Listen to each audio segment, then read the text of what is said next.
呢度有幾多部 lift 啊？呢度3部 lift， 3部 lift 對應翻幾多個單位咧？呢度2、3、4、5、6個單位。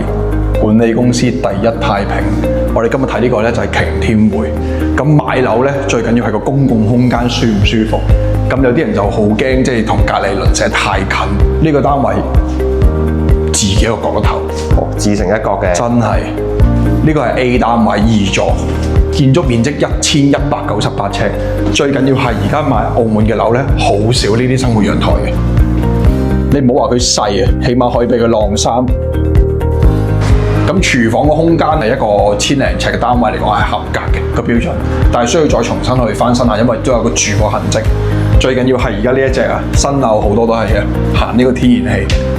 咁今日計個價錢咧，都係講緊全澳門氹仔路環都冇可能揾到一間過千尺嘅單位有露台，新樓會所樓係賣緊500零萬，講緊唔係598係538。嗱，對出嘅景觀咧，呢個方位如果冇記錯咧係向東嘅，就係望翻呢個路環上去嗰條路。咁隔離嗰啲就政府樓啦，咁樓下民生配套全部齊。呢個就係輕軌，遠少少嗰個就係醫院嘅。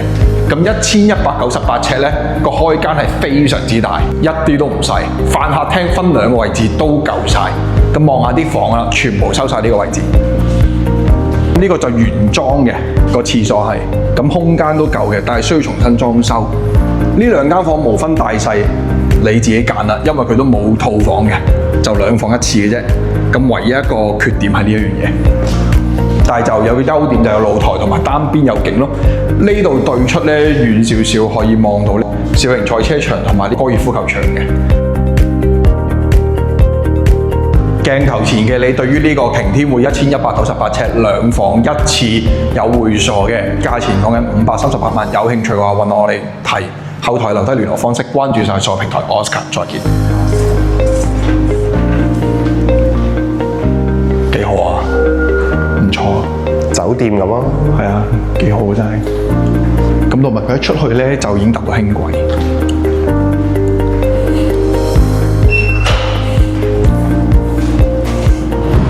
呢個就係個輕軌。咁呢個輕軌就路線咧可以去到橫琴、氹仔、媽閣，我哋可以上去望一望。咁我哋見到呢度有個石排灣站啦，真係好近。我哋啱啱先喺呢個電梯落去就係第2座。咁我哋而家向翻呢邊天橋行翻就係呢個市區，路環市區。咁就深苗啊、銀行啊、配套全部都齊晒，仲有個路環市集喺呢度嘅。